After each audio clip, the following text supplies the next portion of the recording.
Bien,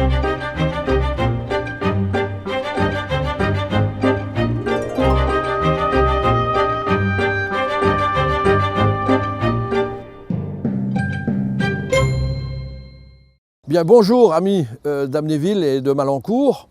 On se retrouve à nouveau après un petit délai de recherche. Bon, c'est vrai, il a fait tellement mauvais ces dernières semaines qu'on ne pouvait pas travailler sur le sujet qui nous intéressait. Le sujet, c'est les orchidées de Malancourt. Alors, on vient immédiatement devant la salle des orchidées. On va essayer de savoir pourquoi il y a des orchidées à Malancourt et pourquoi on l'a appelé la salle des orchidées. Et pour ça, on a fait appel à Jean Tessaro, que je demande de venir à côté de moi pour nous expliquer un peu ça. Voilà, bonjour Jean. Bonjour Monsieur Varnier. Voilà. Alors, les orchidées à Malancourt, ça a été une grande surprise pour les habitants de Malancourt de savoir que dans ce lieu que nous allons voir là tout à l'heure, eh bien, nous dénombrons pas mal de 17 sortes d'orchidées. 17 sortes. Nous avons dénombré 17 sortes d'orchidées. Malheureusement, il y en a certaines qui ont disparu parce que la nature reprend ses droits là-bas en bas. Et il y a une grande, beaucoup d'arbres ont poussé, des broussailles ont poussé, ce qui fait que ces orchidées ont disparu, malheureusement. Mais on a le relevé des orchidées, du nom des orchidées qui ont disparu et nous pouvons apporter la preuve de ce qu'il y avait à une époque là-haut. Il en reste quand même encore une quinzaine à voir, une quinzaine à voir. Voilà. Et c'est suite à cela, la découverte de ces orchidées, c'est suite à cela que M. Sprunk, qui était à Malancourt, adjoint au maire du docteur Kiefer à Malancourt, c'est lui qui a proposé à docteur Kiefer de nommer la salle des fêtes de Malancourt la salle des orchidées. Chose très bonne chose, c'est un nom qui est très agréable, des orchidées, c'est pas courant dans la nature ici, surtout à Malancourt. Et voilà pourquoi que cette salle s'appelle la salle des orchidées, grâce à M. Sprunk, et il faut le remercier pour cela. Alors effectivement, je suis allé voir Jean-Marie Sprunk il y a quelques jours pour lui demander d'être avec nous ici. Bon, il ne le souhaite pas, ça se comprend.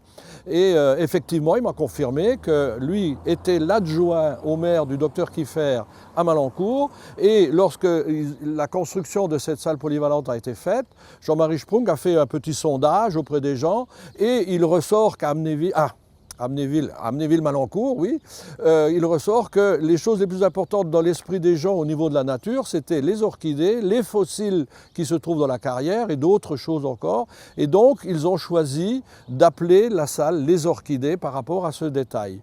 Et Jean-Marie Sprunk me disait également que la construction s'est faite en même temps que la construction de la salle polyvalente Edelweiss et que là, par contre, c'est le docteur Kiefer qui a dit « Ah ben si vous l'appelez les orchidées à Malancourt, nous on l'appellera Edelweiss à Amnéville. » Voilà, donc on a l'information sur le fait que cette salle s'appelle les orchidées. À présent, on va faire un parcours champêtre, on va aller dans la carrière vous montrer ces orchidées. Si elles sont encore là, on les a vues il y a 10 jours, mais il faisait tellement mauvais qu'on a attendu le jour du beau temps pour vous les présenter.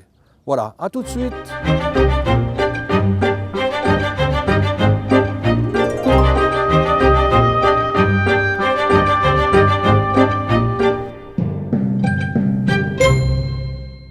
Bon, là, on est dans la carrière maintenant, et on vient de trouver dans la première prairie, clairière, je dirais, un groupe d'orchidées qui sont là.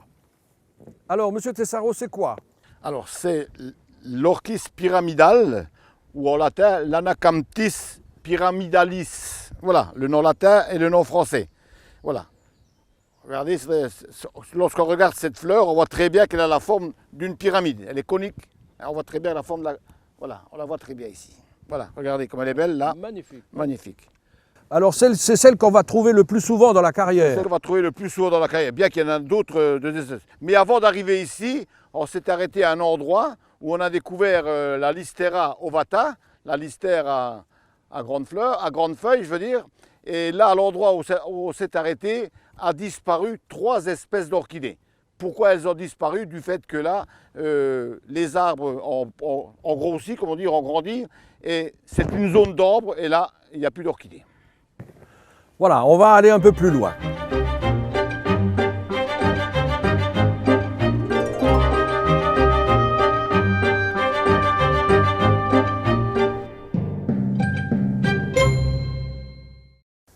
Alors bon, les Malencourtois connaissent la carrière, mais les Amnévillois, pas forcément.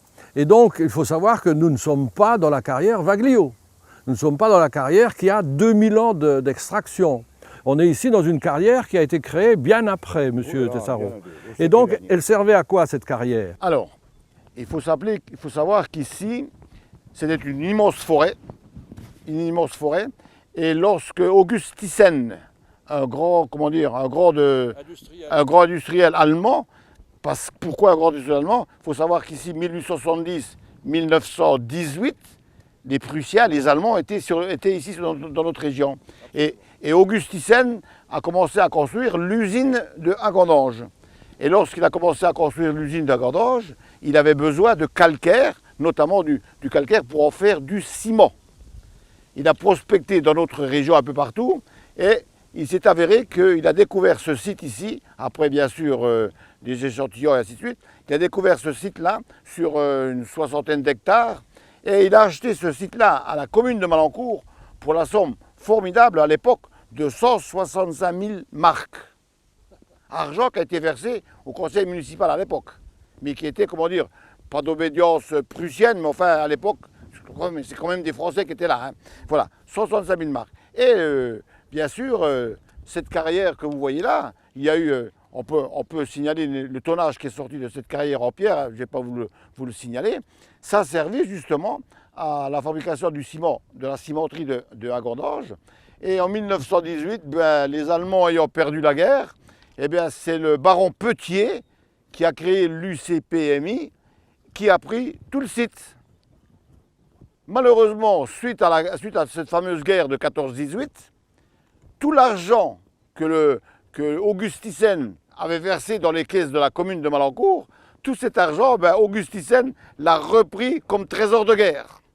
Il s'est servi de cet argent qu'il avait versé à la commune pour faire des canons et ainsi de suite. Ce qui fait que la commune de Malancourt a été spoliée de l'argent et des terrains. 1928-1932, par là dans les années-là, le conseil municipal de Malancourt a tenté une action en justice pour pouvoir récupérer les terrains ou alors l'argent. Et il fallait monter un dossier sur Paris. C'était tellement lent et tellement coûteux que la commune de Malancourt, la commune de Malancourt a arrêté la procédure, ce qui fait que ces terrains-là, l'UCPMI, le baron Petier, a eu ces terrains-là pour rien du tout. Et Malancourt n'a rien du tout non plus, voilà, malheureusement. Alors là, ce que vous voyez ici, à une époque, ici, on exploitait cette pierre, cette carrière à outrance par des grands concasseurs, des grands tirs de mine. Bon, j'ai les photos de cette époque-là, mais vous voyez, elle est abandonnée depuis 1969. On a arrêté l'exploitation de cette carrière. Par la même occasion, la cimenterie de Hagondange a cessé d'exploitation. Tout a été transporté à la cimenterie d'Amnéville. De Roba. Moi je dis Amnéville, mais c'est Roba. Hein, c'est Roba. Et maintenant, qu'est-ce qui se passe ici? La nature reprend ses droits et sur cette pelouse calcaire, on découvre un grand nombre d'orchidées. Alors toutes ces orchidées que l'on découvre ici aujourd'hui, on les doit surtout à Pierre Kieffer, un éminent botaniste qui est décédé il y a une dizaine d'années, qui a fait classer cette zone en SNIEF, zone naturelle d'intérêt écologique, faunistique et floristique. Bien sûr, là-dessus, maintenant, tout est à l'abandon. Vous voyez comment c'est quelle est la carrière. Bon. Ça veut dire que c'est protégé quand même. C'est protégé, mais comme ces orchidées ne sont pas, protégées au niveau national, eh bien, on laisse ça comme ça, quoi. Seulement, c'est dommageable que ce site-là mériterait d'être mieux connu et mieux présenté. Je pense que ce sera l'occasion de ce reportage. De toute façon, nous sommes là pour montrer aux Amnévillois qu'il y a des choses aussi qui existent à Malancourt. Et c'est vrai qu'au niveau historique, il y en a beaucoup plus que sur Amnéville, qui est une jeune ville. Hein, là, elle aura 100 ans dans 3 ans. Et nous sommes devant un parterre d'orchidées qui s'appellent les mousserons, je crois. Non, pas les mousserons. Les mousserons, c'est des champignons. La moucheron, voilà. La mousseron, d'accord. Moucheron. Moucheron. Ou l'orchis moustique. Mais en latin, c'est, je le relis parce que je ne me rappelle pas toujours des noms latins, la Gymnadenia conopsea. Voilà. Gymnadenia conopsea. Alors, on connaissait M. Tessaro au niveau de toute l'information sur les carrières, les travaux dans les carrières. On le connaît au niveau de la crypte de Malancourt, la crypte mérovingienne, carolingienne. Et on ne le connaissait pas au niveau botanique. Je sais que vous avez fait un livre sur Agondange avec des informations botaniques sur tous les arbres qui existent sur Agondange. Un riche patrimoine végétal de Agondange, voilà. Et donc on le découvre aussi maintenant avec ces orchidées. On va aller voir un peu plus loin si on trouve d'autres. Hein.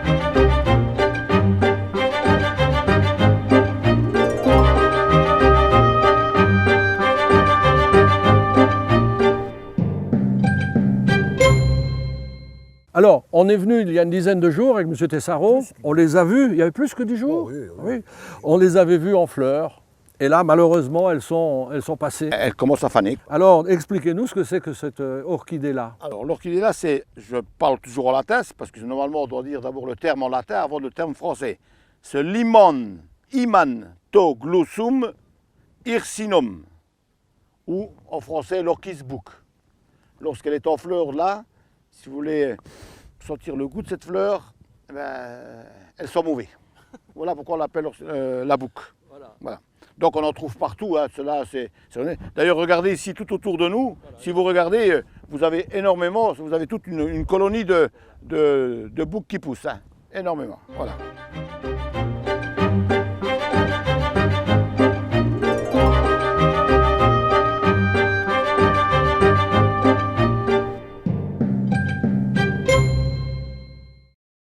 Le botaniste Pierre Kieffer avait fait donc le point de toutes ces orchidées et on avait trouvé 17. Aujourd'hui, on en a vu 12. 12 qu'on a réussi à détecter grâce à Jean Tessaro et on le remercie bien entendu. Et qu'est-ce qu'on peut dire maintenant sur la façon dont ces orchidées vont pouvoir continuer à vivre dans cette carrière?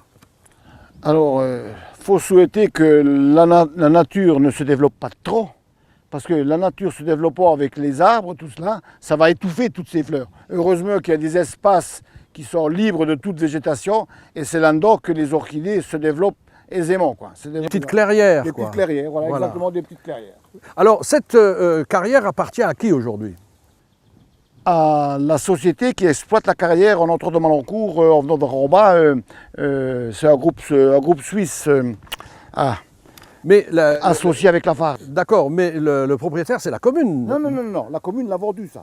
Ah, c'est vendu? C'est vendu. Et donc... La commune d'Amnéville, l'auteur Kieffer, a vendu tous ces ensembles-là à une société suisse qui a racheté toute la carrière, les 65 hectares de cette carrière, pour exploiter le polypier qui est là au-dessus. D'accord, donc on ne peut pas intervenir au niveau de l'entretien ou autre chose. Non, c'est pas possible. Non, on ne peut pas intervenir. Alors on espère bien sûr que ces orchidées vont continuer à vivre avec leurs petites racines et à continuer à se propager dans cette carrière qui est très jolie, qui est très grande, très vaste. Voilà. Merci.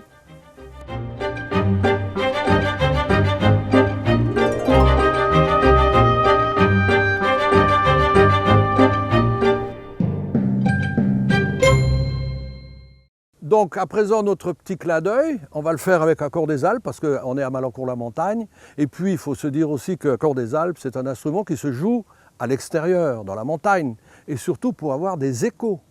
Et quoi de mieux qu'une carrière pour essayer d'avoir un écho? Alors on essaye?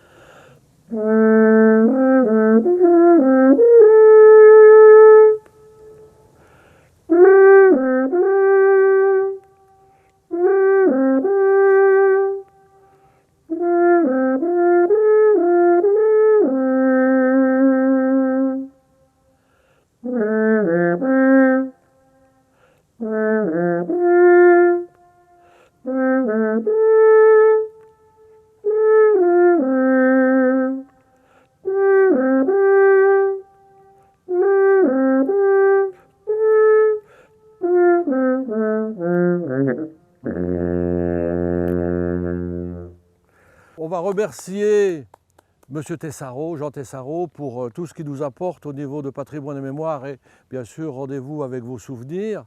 On va le remercier parce que c'est un personnage qui fait ça avec un grand bénévolat et avec une passion immense. On va continuer bien sûr avec d'autres émissions ensuite, mais pour la partie des orchidées de Malancourt, on vous dit au revoir.